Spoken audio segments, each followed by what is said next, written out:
बुलेटिनची सुरुवात पुण्याच्या सगळ्यात मोठ्या बातमीने करूयात। स्वारगेट बस डेपोमध्ये अत्याचार करून फरार झालेल्या दत्ता गाडे याला पकडण्यात यश आलेलं आहे।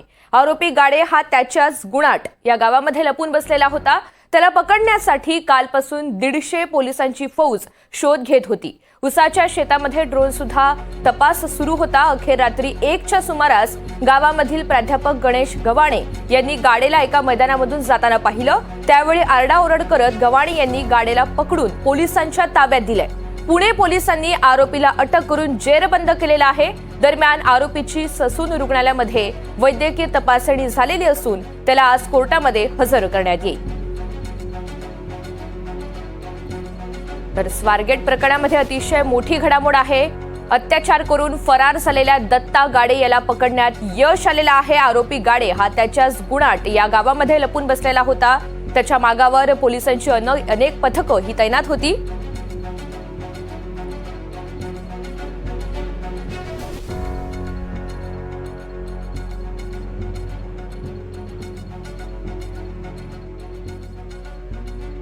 पुढचं जे काय इन्व्हेस्टिगेटिंग ऑफिसर जे आहेत ते नाही नेमकं सांगा ना काय झालं ते. ताब्यात आहे। पुढची प्रक्रिया जी आहे ती चालू राहील। कसा सापडला तो सर तुम्हाला माहिती मिळेल। इतर काही माहिती आता देता येणार सर नाही। त्याने